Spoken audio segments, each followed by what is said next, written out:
Friends, welcome to my cooking channel. Vangibath ಪೌಡರ್ದು ಹೇಗೆ ಮಾಡೋದು ಅಂತ ಹೇಳಿಕೊಟ್ಟಿದ್ದೆ.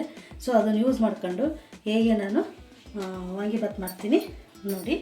ಸೊ ನಾನಿಲ್ಲಿ ಬದನೆಕಾಯಿ ತೊಗೊಂಡಿದ್ದೀನಿ, ಉದ್ದಂದು ವಾಂಗಿಬಾತು, ಮತ್ತು ಉಪ್ಪು, ಕರಿಬೇವು, ಒಣಮೆಣಸಿನ್ಕಾಯಿ, ಕಡಲೆಬೀಜ, ಉದ್ದಿನಬೇಳೆ, ಕಡಲೆಬೇಳೆ, ಒಂದು ನಿಂಬೆಹಣ್ಣು ಗಾತ್ರದಷ್ಟು ಹುಣಸೆಹಣ್ಣು ನೆನೆಸಿಟ್ಕೊಂಡಿದ್ದೀನಿ. ಮತ್ತು ಬಟಾಣಿನ ನೆನೆಸಿ ಬೇಯಿಸಿಟ್ಕೊಂಡಿದ್ದೀನಿ. ಹಸಿ ಬಟಾಣಿ ಇದ್ದರೆ ಹಾಕಿ, ತೊಂದರೆ ಇಲ್ಲ. ಮತ್ತು ಸ್ವಲ್ಪ ಒಂದು ಸ್ಪೂನಷ್ಟು ಬೆಲ್ಲ, ಮತ್ತು ಇದನ್ನು ಚೂರು ಮಸಾಲೆ ರುಬ್ಕೊಂಡ್ಲಿಕ್ಕಿದೆ. ಒಂದು 5-6 ಗೋಡಂಬಿ, ಸ್ವಲ್ಪ ಕೊತ್ತಂಬರಿ ಸೊಪ್ಪು, ಚೂರು ಕಾಯಿ, ಇದು ರುಬ್ಲಿಕ್ಕೆ. ಇದೆಲ್ಲ ಒಗ್ಗರಣೆಗೆ. ಓಕೆ, ಒಗ್ಗರಣೆ ಹಾಕೋಣ ಬನ್ನಿ ಫಸ್ಟು. ಸೊ ಇಲ್ಲಿ ಸ್ವಲ್ಪ ಜೀರಿಗೆ ಹಾಕ್ತಿದ್ದೀನಿ, ಸಾಸಿವೆ ಬೇಡ, ಜೀರಿಗೆ ಹಾಕ್ತಿದ್ದೀನಿ ಅಷ್ಟೇ.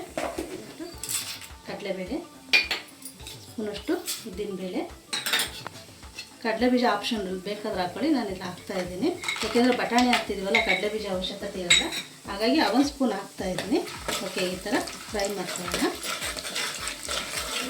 3 ದೊಡ್ಡ ಸ್ಪೂನ್ ಹಾಕ್ಕೊಂಡಿದ್ದೀನಿ, 3 ದೊಡ್ಡ ಸ್ಪೂನು ಆಯಿಲು. ಚೆನ್ನಾಗಿ ಫ್ರೈ ಮಾಡ್ಕೊಳ್ಳಿ. ಓಕೆ, ಫ್ರೈ ಆದ ನಂತರ ಇಲ್ಲಿ ಒಂದು ಬ್ಯಾಡಗಿ ಮೆಣಸಿನ್ಕಾಯಿ, ಸ್ವಲ್ಪ ಕರಿಬೇವಿದೆ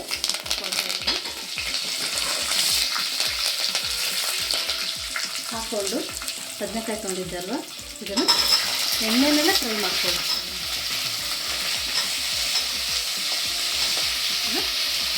ಎಣ್ಣೆನೆಲ್ಲ ಚೆನ್ನಾಗಿ ಫ್ರೈ ಮಾಡ್ಕೊಳ್ಳಿ.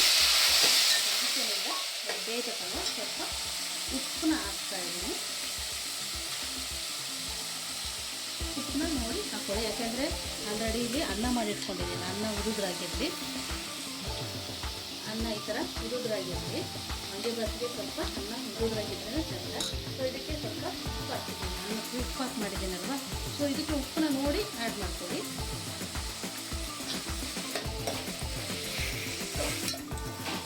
ಚೆನ್ನಾಗಿ ಫ್ರೈ ಮಾಡಿದ್ದೀನಿ. ಓಕೆ ಫ್ರೆಂಡ್ಸ್, ನೋಡಿ ಸ್ವಲ್ಪ ಮಸಾಲೆ ರೆಡಿ ಮಾಡ್ಕೊಂಬರೋಣ. ನಾನಿಲ್ಲಿ ಮಸಾಲೆ ಒಂಚೂರು ಕಾಯಿ ರುಬ್ಬ ಹಾಕ್ತಾಯಿದ್ದೀನಿ. ಕಾಯಿ, ಕೊತ್ತಂಬರಿ, ಒಂದು 5 ಗೋಡಂಬಿ, ಸ್ವಲ್ಪ ನೀರು ಹಾಕ್ಕೊಂಡು ಇದನ್ನ ಪೇಸ್ಟ್ ಮಾಡ್ಕೊಂಬರ್ತೀನಿ. ಜಾಸ್ತಿ ನುಣ್ಣಗೆ ಬೇಡ, ನಾನು ಸ್ವಲ್ಪ ತರ್ತರಿಯಾಗಿ ರುಬ್ಕೊಳ್ಳಿ.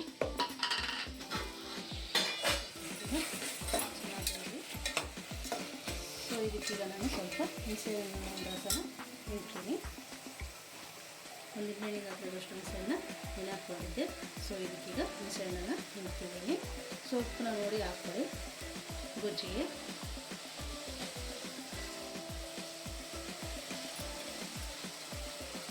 ಟೊಮೊಟೊ, ನೀರುಳ್ಳಿ ಏನು ಬೇಡ ಫ್ರೆಂಡ್ಸ್. ಬಟಾಣಿ ಬೇಯಿಸಿಟ್ಕೊಂಡಿದ್ದೆಲ್ವ, ಬಟಾಣಿನ ಆ್ಯಡ್ ಮಾಡ್ತಾಯಿದ್ದೀನಿ. ಆಲ್ರೆಡಿ ಬಟಾಣಿ ಒಂದು 3 ವಿಷಲ್ ಕೊಟ್ಟು ಬೇಯಿಸ್ಕೊಂಡಿದ್ದೆ, ಒಣ ಬಟಾಣಿನೇ. ಸೊ ನೀವು ಅದೇ ಥರನೇ ಮಾಡಿ, ಇಲ್ಲಾಂದರೆ ಹಸಿ ಬಟಾಣಿ ಇದ್ದರೆ ಹಾಕ್ಕೊಳ್ಳಿ. ಓಕೆ, ಇದು ಚೆನ್ನಾಗಿ ಫ್ರೈ ಆಗಿದೆ. ಸೊ ಸ್ವಲ್ಪ ಮಸಾಲ ರೆಡಿ ಮಾಡ್ಕೊಂಡಿದ್ದೆ ಅಲ್ವಾ, ಇನ್ನೂ ಸ್ವಲ್ಪ ತರಕಾರಿ ರುಬ್ಬಿದ್ದೀನಿ, ಗೋಡಂಬಿ, ಕಾಯಿ, ಕೊತ್ತಂಬರಿ. ಸೊ ಅದನ್ನು ಆ್ಯಡ್ ಮಾಡ್ತಾಯಿದ್ದೀನಿ.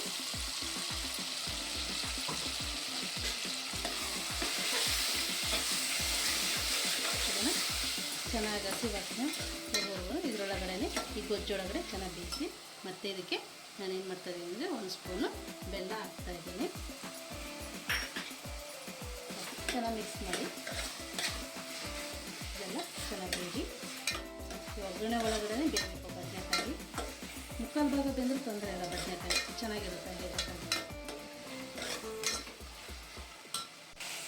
ಓಕೆ ಫ್ರೆಂಡ್ಸ್, ನೋಡಿ ಪೌಡರ್ ರೆಡಿ ಮಾಡ್ಕೊಂಡಿದ್ದಲ್ವ, ಅದೊಂದು 3 ಸ್ಪೂನ್ ಹಾಕ್ಕೊತಾ ಇದ್ದೀನಿ, 3-4 ಸ್ಪೂನು.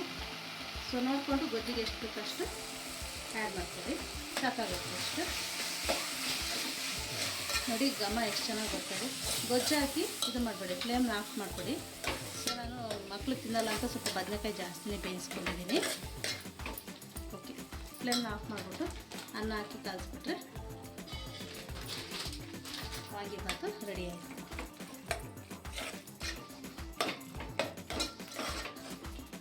ಓಕೆ ಫ್ರೆಂಡ್ಸ್, ಚೆನ್ನಾಗಿ ರೆಡಿ ಆಯಿತು.